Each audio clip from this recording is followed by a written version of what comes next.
Bonjour à vous toutes, bonjour à vous tous. Dans cette deuxième vidéo de formation en gestion des ressources humaines, nous allons passer au deuxième chapitre.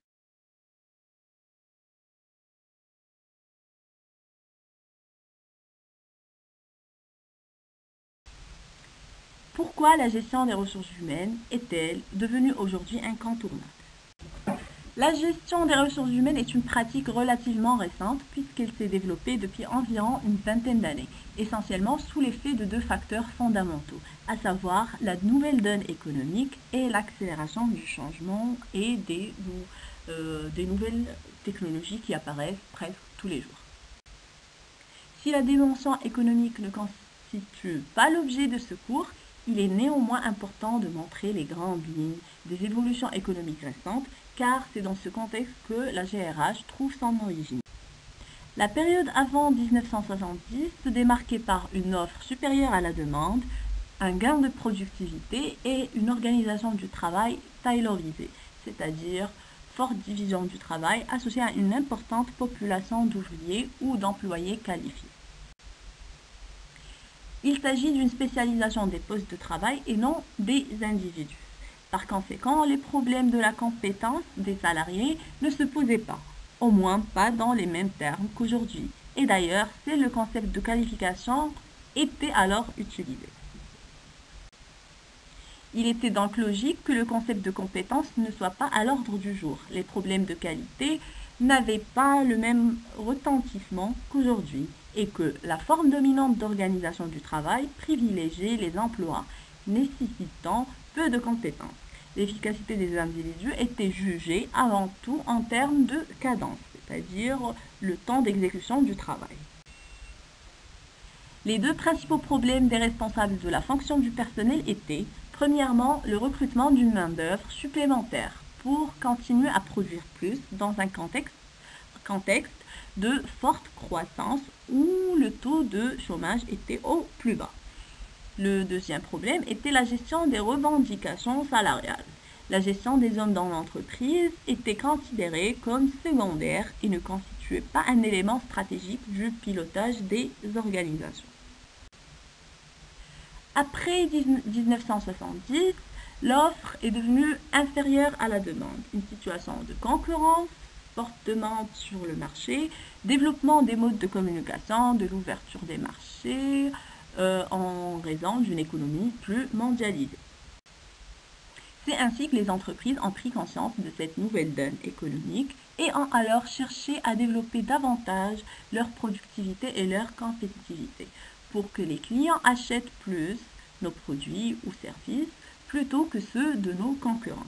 Il faut que ceux-ci soient moins chers et de meilleure qualité.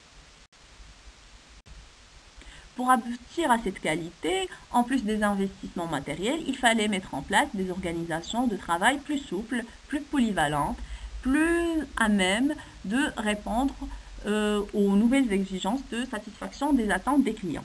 Les entreprises se sont alors rapidement rendues compte que contrairement à l'univers taylorien, la performance de ces nouvelles formes d'organisation du travail reposait sur les compétences et les motivations des salariés, beaucoup plus que sur la pertinence de l'organisation elle-même.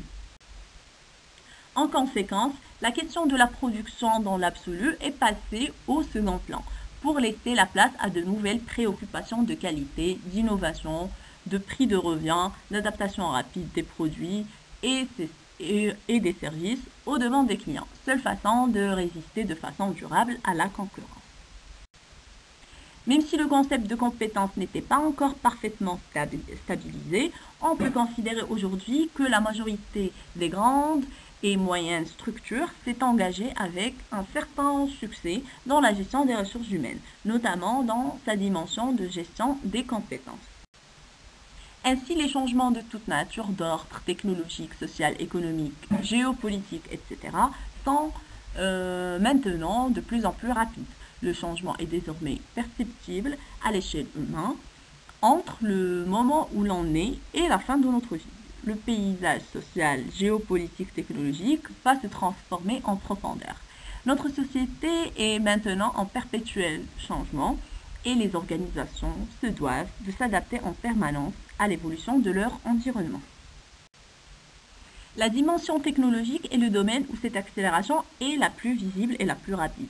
Si autrefois une société mettait du temps pour intégrer les évolutions industrielles telles que les métiers à tisser, la vapeur, l'automobile, l'électricité, aujourd'hui les révolutions industrielles se succèdent et se chevauchent à toute allure, à l'image de ces nouvelles technologies à la terminaison TIC comme l'informatique, la robotique, etc.